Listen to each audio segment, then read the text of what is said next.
हम अपने ही आना बाना में, अपने ही तर्क वितर्क में हम फंस कर रह जाते हैं। तो हमें जरूरत पड़ती है एक गुरु की। ये हमारी भारतीय परंपरा रही है, वैदिक परंपरा रही है कि सदियों से हम आप गुरु के बताए मार्ग पर, गुरु की खोज के लिए हम जब निकलते हैं। हम आप मनुष्य बनकर मन जैसा समृद्धवान, मन जैसा महान, मन जैसा ताकतवर चीज को हम लोगों ने पाया, इसलिए हमसे मनुष्य कह जाते हैं। जो मन से ऊपर उठ जाता है वह देवता बन जाता है, जो मन के नीचे गिरा जाता है वो पशु बन जाता है। आप सब सोच सकते हैं कि आपकी खोज क्या है। आपका मन देवता बनना चाहता है, लेकिन आपका तन पशु की तरह होना चाहता है। तो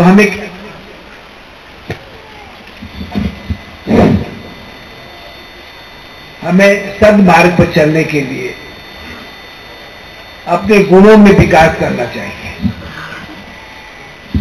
हम अपने गुणों को विकसित करने के लिए वेद को पढ़ते हैं, उपनिषद को पढ़ते हैं, शास्त्र को पढ़ते हैं, कुरान को पढ़ते हैं, बाइबल को पढ़ते हैं, गीता को पढ़ते हैं और अनेक ऋषि मुनियों के द्वारा अनुभव प्राप्त किए गए उन कथाओं को पढ़ते हैं, जिसमें चरित्र का महान बनाने के लिए, जिसमें जीवन को सात्विक बनाने के लिए बहुत सी बातें कही गई हैं। वह हमें प्रेरणा देता है, वह हमें इंस्पायर करता है कि हमें भी कुछ करना चाहिए, क्योंकि मैं मनुष्य हूं।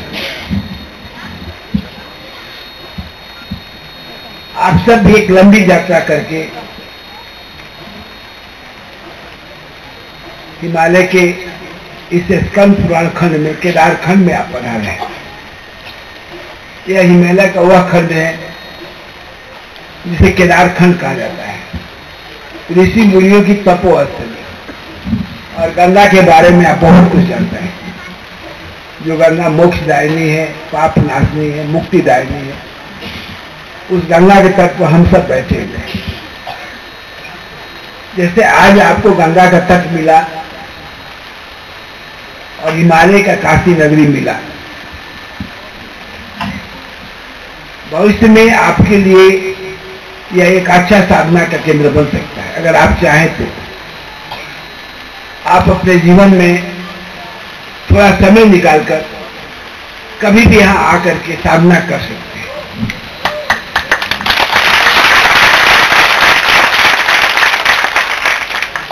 चालीस सालों के कठिन प्रयत्नों के बाद मां गंगा ने हमें अवसर दिया कि तुम मेरे किनारे पर आओ। आश्रम मठ मंदिर तो हमने बहुत बनाया, लेकिन संतुष्टि नहीं थी। मैंने कहा मुझे वह जगह नहीं मिला है जिसकी खोज में मैं हिमालय को छोड़ करके निकला था। अनेकों साधनाएं की, तपस्याएं की, समाधियां लगाया, उस ठाव की खोज में दुनिया भर गया। वह कौन सा जगह है जहां मैं विश्व में परिवर्तन लाने के लिए ऊर्जाओं का, आत्माओं का ऐसे समूहों को इकट्ठा करूं जो विश्व की दिशाओं में परिवर्तन ला दे, जो मानव जाति के भटकाव को दूर कर दे, मानव जाति में सुख सुविधा समृद्धि लाने का वो एक साधन बन गया। वह जगह हमें मिल गया है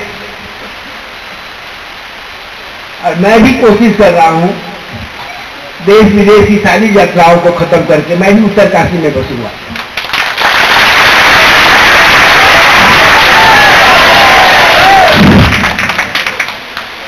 क्योंकि जीवन एक यात्रा है, हर व्यक्ति अपनी यात्रा को पूरा करता है।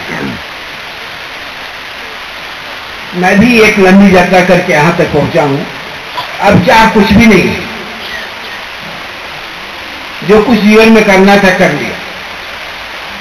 ईश्वर को प्राप्त करना था, ईश्वर का सानिध्य में रहना था, ईश्वर के संग रहना था, मिल गया।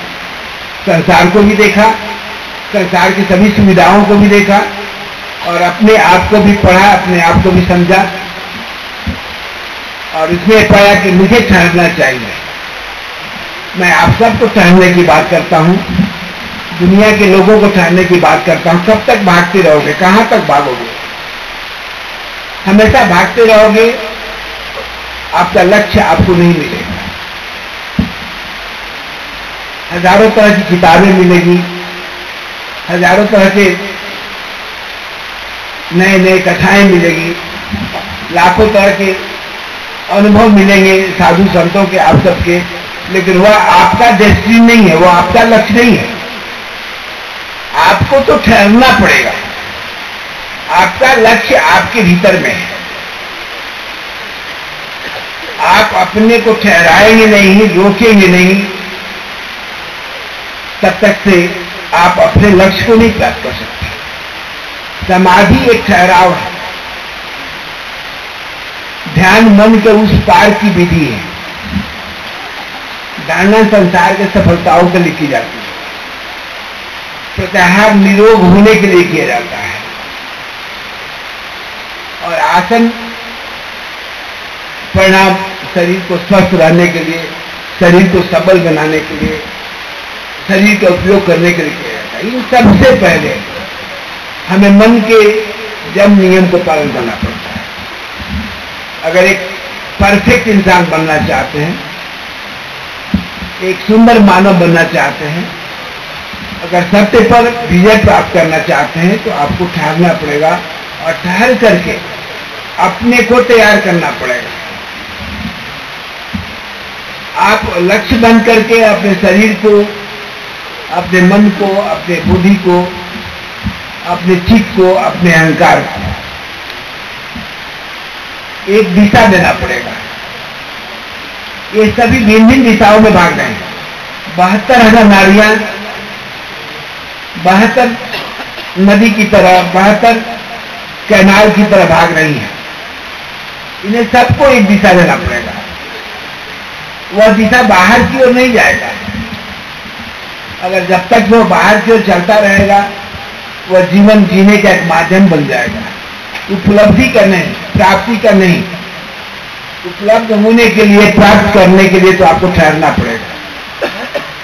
हमने आपको मंत्र बताए हैं, हमने आपको योग सिखाए हैं, हमने आपको ध्यान सिखाए हैं। यह सब तो एक मार्ग बनाया गया है कि किसी भी रास्ते से आप चलेंगे, आपको अपने आप से मिलना होगा। आपका हर रास्ता कहीं से चल करके, क्योंकि आपका शरीर जो है पिंड ब्रह्मांड है। जो बाहर का ब्रह्मांड देख रहे हैं ना, इससे भी विशाल है, इससे भी महान है, और इससे भी गहरा है। अगर आप अपने अंदर के अंतरिक्ष को, अपने अंदर के गहराई को छूने की कोशिश करेंगे, तो आपको ठहरना पड़ेगा, फिर लौटना पड़ेगा अपने घर को। आपका घर जो असली था, उसका पता आप भूल गए हैं, और जो मन ने नकली घर बनाया है, उसका पता आप जानते हैं। इसलिए आप सब यात्री हैं जीवन के पथ का। आपने जीवन रूपी यात्रा का सदुपयोग करना पड़ेगा। हमेशा अपने में परिवर्तन लाइए।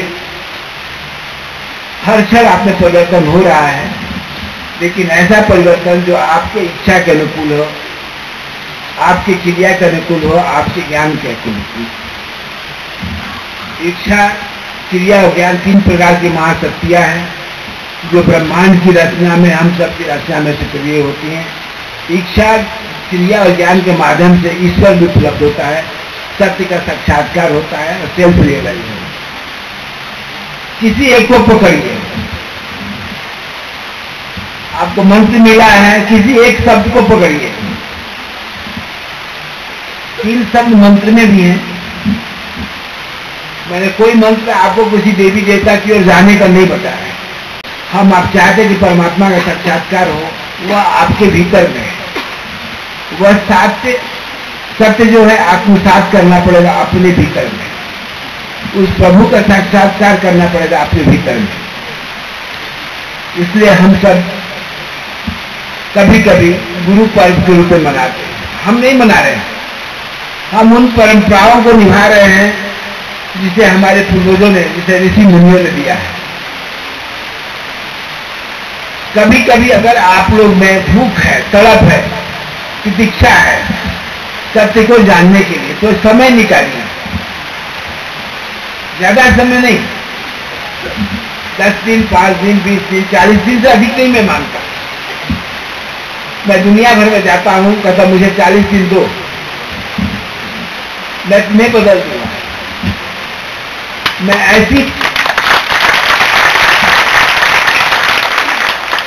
ऐसे मार्ग पर ले जाऊंगा जो मध्यम मार्ग है। मैं बाएं दाएं नहीं, उत्तरायण दक्षिणायन की ओर नहीं ले जाऊंगा। मैं ईड़ा पिंगला की ओर नहीं ले जाऊंगा। मैं गंगा जमुना की ओर नहीं ले जाऊंगा, कभी गंगा के किनारे जाओ, कभी जमुना के किनारे जाओ। मैं आपके अंदर में सत्य का मार्ग जो है, सत्य लोग है जो सब बहुत लंबे समय से मिले हुए हैं। आप में से कोई 300 साल पहले मिला हुआ है, आप में से कोई 10 साल पहले, कोई 5 साल पहले, कोई 2 साल पहले, कोई 6 महीना पहले मिला है। और कुछ लोग केवल ठहरना है, एक पल ठहर जाइए, शांत हो जाइए, मौन हो जाइए, मंत्र करते करते मंत्र को छोड़ दीजिए, क्रिया करते करते क्रिया को छोड़ दीजिए, सोते सोते उसमें जागृति लाइए, चेतनत्व लाइए। देखिए आपके साथ क्या होता है। आप सोते हैं तैयारी करके, सोते हुए अपने आप को देखने की कोशिश नहीं करते हैं कि आपका शरीर सोता है, आप कभी नहीं सोते। आपका मन स्वप्न देखता है, आप नहीं देखते हैं। आपको प्रज्ञा है, समाधि है, ऋतुंभरा है, बिना उसके सत्य की भेंट नहीं हो सकती, बिना उसके सत्य को रियलाइज नहीं कर सकते। सत्य हमारे आपके अपने अंदर में, समाज की बनाई हुई रीति रिवाजों में सत्य नहीं है, समाज की बनाई हुई परंपराओं में सत्य नहीं है। हम अब भटक करके रह जाएंगे। हमें अपने को अपने में खोजना है, हमें अपनी मंथन करना है, अपने विचारों को मंथन करना है, विचार विहीन होना है, अपने गुणों का परख करना है और गुण को महान बनाना है। अपने अंदर जो भाव उठते हैं उसके सद्भाव में बदलना है, चित्त को सत्य चित्त बनाना है, तब वो सद चित्त आनंद में बदल जाएगा। इसलिए आप सब जो भी आए हैं, एक मौका मिल रहा है गुरु पूर्णिमा के अवसर पर हमें गुरुओं का, उन गुरुओं को हम धन्यवाद देते हैं जिन्होंने ऐसी परंपराओं को जन्म दिया। हम कभी कभी तो ऐसे मिलने, क्योंकि हर आदमी अपने में व्यस्त है,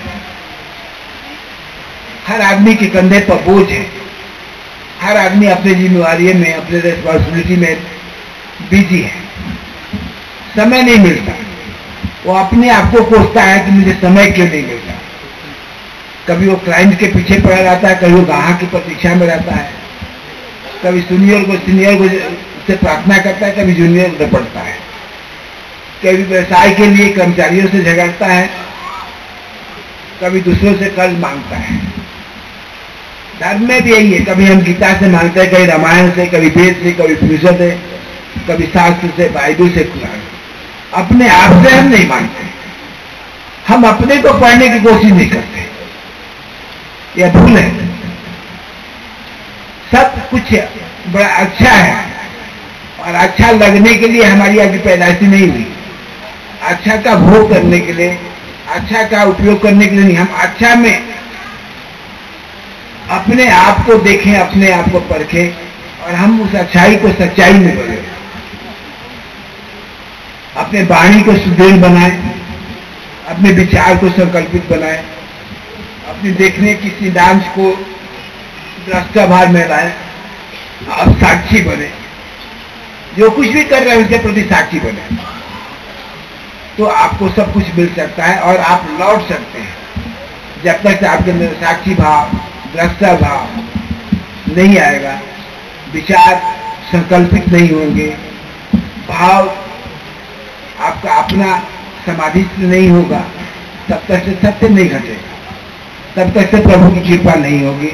और इस सब के लिए आपको अपने कर्म में परिवर्तन करना पड़ेगा। आप पृथ्वी तत्व से बने हैं, अभी आपने सुना, आप जल तत्व से बने हैं। ये सब आपको सांसारिक भोग प्रवृत्तियों को ले जाने के लिए, एक्साइटमेंट, एक्साइटिंग इंजॉयमेंट करने के लिए तत्व हैं। शरीर को ऐसे उपयोग में लाते हैं कि शरीर जैसे जानवर का। अग्नि तत्व है, वो आपको सभी चीजों को पाक करता है, पवित्र करता है, ट्रांसफर करता है, ट्रांसीडेंट करता है। वायु तत्व हल्का करता है, अंतरिक्षगामी बनाता है, विचारों को मार्ग नहीं देता है। और जो आकाश तत्व है वो शब्द है, वाणी है, कम्युनिकेशन है। आप सब के माध्यम से शरीरगत हुए, शरीरमय बने हुए हैं। आप थोड़ा सा धीरे धीरे सीढ़ी दर सीढ़ी आरोहण ऊपर चढ़ने की कोशिश करेंगे। अवतरण तो हो गया है, डिसेंडिंग तो हो चुका है, अब असेंडिंग करना है। और यह संभव है, यही साधना का मार्ग है, यही उपासना का मार्ग है, यही गुरुजनों की शिक्षा है कि मनुष्य आप मोक्षदायिनी मार्ग पर चले, स्वर्गारोहण की ओर बढ़े। और यह सब आपके अंदर में, स्वर्ग भी आपके भीतर में है, मोक्ष भी आपके भीतर में है, क्योंकि सबका माध्यम आपका कर्म है। मैं ज्यादा कुछ नहीं बोल करके, आपका ज्यादा समय नहीं लेकर के आप सबको मैं धन्यवाद देता हूं कि आप सब पधारे। परमात्मा आपके घर को, आपके परिवार को सुख शांति दे, समृद्धि दे, आपके जीवन में आनंद मिले, आपके कर्म में परिवर्तन हो, जो प्रभु के मार्ग पर चल सके, इसकी शुभकामनाएं देते हैं सभी गुरुजन प्रभाव से को लेकर के। हम लोग एक अच्छे हिमालय के परंपरा के जोगी हैं। मुझे अपने पर बहुत विश्वास है, दुनिया कुछ भी कर दे, दुनिया कुछ भी दोष लगाए, मेरा जीवन, मैं जानता हूं मेरा जीवन है, मैंने सब कुछ छोड़ा है उस सत्य के लिए, उस परमात्मा के लिए। किसी की हिम्मत नहीं है मुझे रोक दे। मेरा लक्ष्य सागर बनना है तो मैं सागर बन करके दिखा रहा हूं। और मैं चाहता हूं कि आप सब भी डरे नहीं, भटके नहीं। भोग में कोई ताकत नहीं है। अगर आप सत्य पथगामी बनेंगे तो भोग में कोई ताकत नहीं, कोई आकर्षण नहीं है। वो कुछ देर का ठहराव है, कुछ पल का, कुछ क्षण का।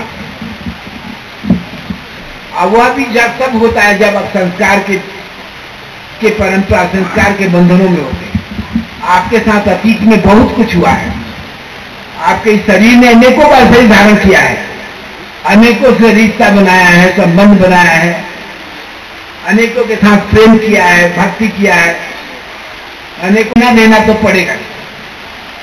उसी को लेने देने के पूरा करने के लिए, उस अधूरेपन को परिपूर्ण करने के लिए हम